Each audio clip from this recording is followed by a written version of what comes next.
Hi everyone, my name is Junon. I have a health science background and I'm the author of the book Truth and Empathy, How to Find Your Soulmate.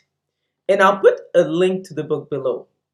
This video is about the romantic compatibility between INTJs and ESFPs. But before we dive into this topic, I would like to know who would be interested in a 2-hour online meditation course. Because I've been meditating for the past 30 years and daily, twice a day, and I've noticed that for most people it is challenging to get into a meditative state. So I've created a technique that allows people to do that. So if you're interested, you can send me an email at jmaceus@sexualhealthsite.info, and in the subject line you put the word meditation and I will send you the details. So the time and the day will be based on demand, so it probably will be during the evenings or weekends. And again, this course is online and it costs $50 Canadian. So let's go back to the topic at hand. What do INTJs and ESFPs have in common? Unfortunately, not much. So if we look at the INTJ, they are very left brain dominant because they have extroverted thinking as their second function.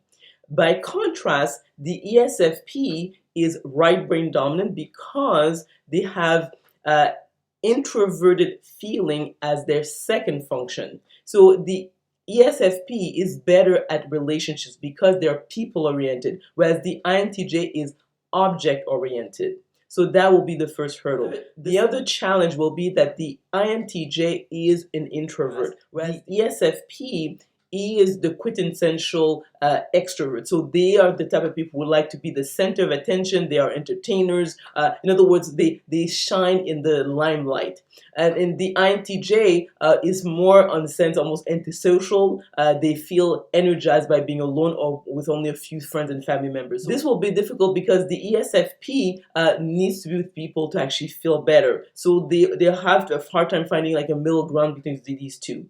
The other aspect has to do with the fact that the INTJ is a judger. So these are people who are reliable, reachable, structured. They don't like change at the last minute. Whereas the ESFP is very good at thinking on their feet. So these are people who are perceivers. So they like to have a flexible schedule. They like to change things at the last minute. And that will not fare well with the INTJ. Because the INTJ, also the other aspect is that they want a partner who's like that. So they might feel they can't rely on the ESFP the same way that the ESFP can rely on them.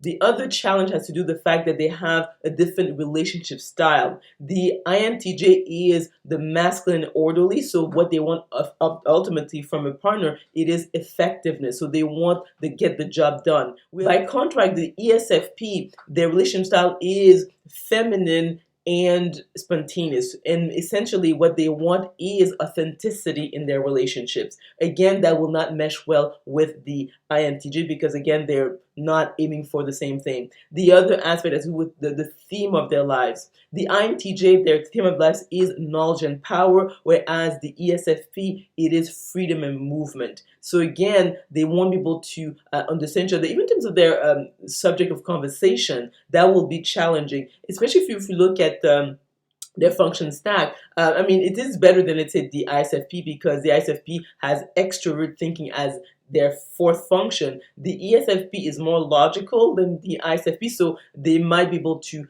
converse better with the INTJ, but even then, the INTJ may feel that the ESFP is not more like rational than they are. So that might create an issue. Especially the ESFP tends to be the type of person who is easily hurt. They are sensitive, and the INTJ tends to be direct. That the INTJ may feel that the ESFP is too sensitive, and the ESFP may feel that the INTJ lacks tact or kindness or heart. So that may be a real issue. So for a number of reasons, this is not a good pairing. Also, I mean, they both have rather good energy, so they won't irritate each other on that level, but they don't have much in common in terms of one being an introvert, the other one being an extrovert, one being very left brain dominant, obviously the INTJ, whereas the ESFP being right brain dominant, one wanting someone who's reliable, teachable, like a structured, so a judger like themselves, whereas the ESFP likes flexibility, that they are the receiver type. Also in terms of their communication style, the INTJ tends to be really like direct to the point.